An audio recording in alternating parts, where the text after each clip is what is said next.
The staff structure at In-Situ has been integral to the work that we've done outwardly with people that live and work here and artists that we might engage with. The staff structure at In-Situ is quite a complex thing to describe. The structure that sort of echoes how we initially wanted to work together at the beginning, which was 3 practitioners coming together to deliver something, all with individual sets of skills. It's evolved out of 3 founders working in a really non-hierarchical and equal way with one another, and also creating space for others to come into the organisation and collaborate with them on an equal footing. So that's the basis for our structure. But since the organisation became an NPO and has now had many different cycles of team members, the structure has had to really evolve. There was something about the way in which we worked together. We talked about the practice, we talked about how we wanted to develop In-Situ, that always felt very open, felt very transparent. We allowed ourselves to have difficult conversations around it. So there was kind of this, I want to use the word equality to it, but there was a way that we were all sort of in the mix of kind of working out what this should be. And I think we're still in an evolution of that process now. I think we naturally did it because we were 3 peers almost, I would say. But there was a natural element of how we worked with young people or young graduates, whatever, in the organisation, where there was a real sense of people being allowed to develop ideas to kind of make things happen. And so they felt like, even though there was probably like a perceived hierarchy within that because they were cold trainees or interns or whatever it is, there was still like a collective working that for me felt very equal. I think about things in a way that don't often bring in traditional hierarchies.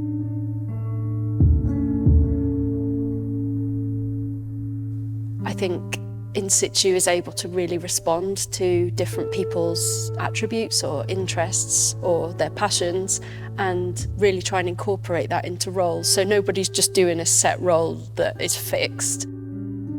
For me, that really opened up how an organisation can function across different layers of experience, different age groups. There's a fluid leadership structure, and that draws on thinking that leadership is something that is not hierarchical, but that can draw on people's different strengths, abilities, experiences, and that leadership can flow around an organisation quite responsively. I feel like there's an openness and a transparent way of working to allow, I guess, what we now describe as a fluid leadership, that people allow their skills to kind of come to the fore.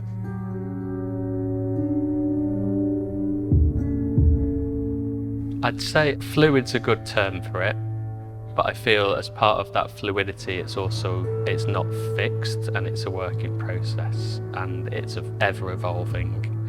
And the sense I get, having been working here for like over a year and a bit, and working with In-Situ for like the last 3 or 4 years as a freelancer in different ways, is that it's ever evolving in the sense that whoever's part of that structure affects how it works in a positive way, but also in changing the dynamic of things as well. I think we have to put a lot of energy, thought, care into what we're trying to describe as a structure, because the more we get into it and the deeper that we go in it, the more complex it can get. The way that the structure has evolved has been out of the way that previous relationships have been. Whereas now, with new people coming into the organisation and things developing, how do we make those things more transparent?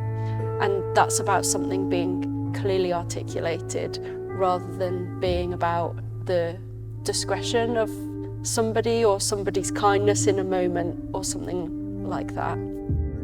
It's an acknowledgement that hierarchy exists and an attempt to challenge that. And, because we're attempting to work in a non-hierarchical way, but hierarchies always exist in all dynamics of people. Part of being on the team is being able to see and articulate the missing pieces.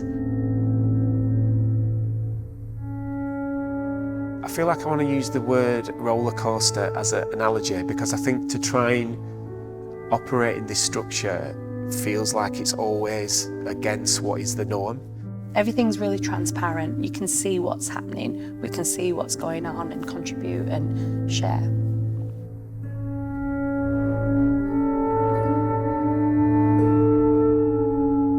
I think a really important part of enabling equal participation within the team is being able to listen to everybody equally, and that often means spending a lot of time really encouraging people that their view is of value to the organisation. So there's a lot of time spent really encouraging people to honestly articulate and not try and say the right answer. Coming in as a training position, I'm always asked for my opinion on things, which I always find a bit daunting at first, but I appreciate it because you do want to know what I think, and it's not just for the sake of asking and being kind. It's genuinely you want to know what I think. There's no fixed way of doing things, there's no perfect way of doing things, which is great, for a person who's not worked for so many years. And there's something beautiful about that as well, because it means that even your experiences, your mistakes, all of it's valued. You can have kind of robust, honest conversations. So it's actually encouraged me to challenge myself to step forward into those spaces a little bit more, because I'm not scared of getting stuff wrong as well. So yeah, trying to create a space where somebody can feel really safe and confident to do that. We have such vulnerable discussions where it's we look at ourselves and what we're doing, and some people will be vulnerable, in person with everyone, and some people won't be, but they'll take it away and they'll think about it, and I know I'm one of those. But that's also building us as a person, and it's just it's love, isn't it? We have so much love and appreciation for each other. We are really good as a team in communicating where we are at with our own personal lives and again with the work. Our staff and board days don't feel like something to shy away from. They feel like a day where everyone's able to get everything out and we're able to really reconnect with why we do the work that we do and the real meaning behind the work that we do as well, and reconnect with it. So it feels intense at times, but also it can feel absolutely elating or joyful. It's the excitement of not knowing quite how things are going to pan out, and the sort of process that we all enter into together, and the surprises that you get from talking and listening to one another.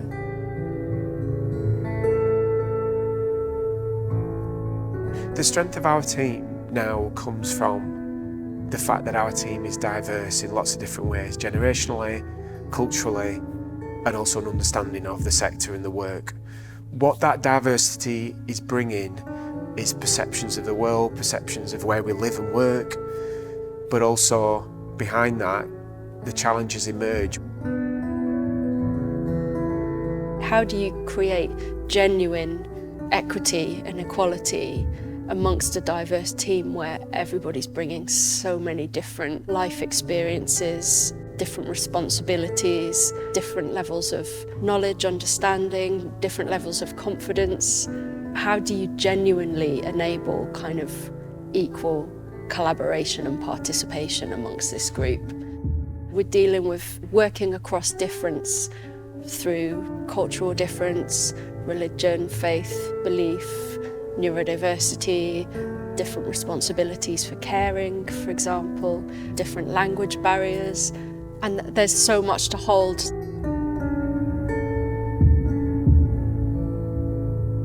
I've come from Pakistan, so my first language is Urdu, and so English is okay, but sometimes, having a conversation or when I'm working to, stuck with something. How is everybody hearing this? What are the barriers for everybody in understanding what is being said here? So yeah, there's quite a lot of additional invisible work that I think we need to do within the team to ensure that everybody can genuinely be involved and feel really valued. To be honest, I've not worked in an art organization before. I've not worked anyway for past 20 years, but I've not worked in an art setting before at all. You know, in art, the language can be a little bit different to normal language. So just to try to understand, and for your own knowledge, you know, how to describe something in an art setting. How do we get everybody up to speed with the kind of things that we talk about, what we understand to be a history of this work, but actually how do we broaden that out to understand what that might look like for someone who's 25 to someone who's been doing it, whatever, 25 years.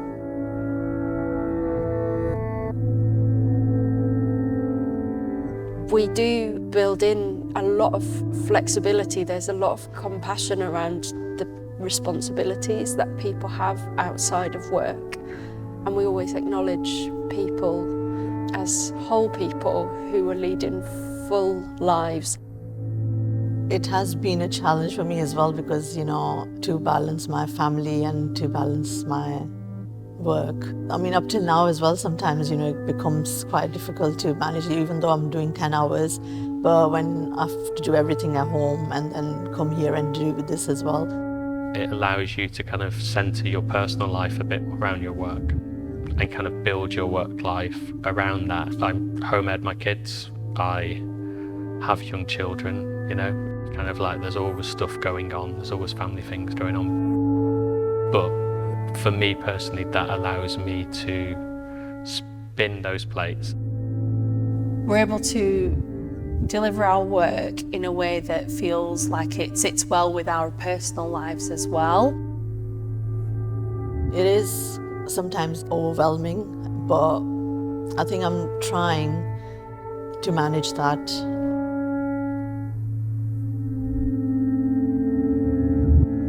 Does everybody who joins the team want to participate in this kind of structure? There's perhaps an assumption that it's an inherently good thing, and I wonder whether it's always a fair ask.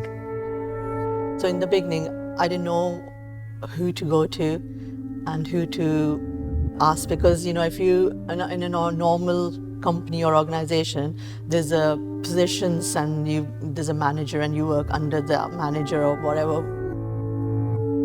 I didn't know where I fit in, or I didn't know what I was doing, and I was probably scared to ask because I felt like I should know what I was doing. You get better with time, you get better with practice. The more team meetings you're at, the more you contribute in those team meetings, the better you are then able to deliver whatever it is that you want to deliver. I think there's such strong characters in this team. You have to become a really strong character yourself, and you have to be like, yes, I'm going to do this and I'm going to do that. We've started to explore much more around what it means to understand the barriers to work, what we need to do to create better environments for people to push themselves but not too far that they get into the point of burnout or whatever, how you want to describe it.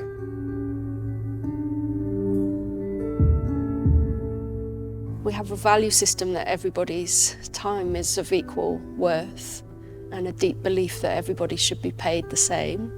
The real experience of that can sometimes look quite different, because sometimes workload can be out of balance, or responsibility for tasks that have more weight or more risk attached to them can be out of balance. So I think we constantly have to keep looking at that and checking in. How does everybody feel about this? Does everything feel in balance as well as equal?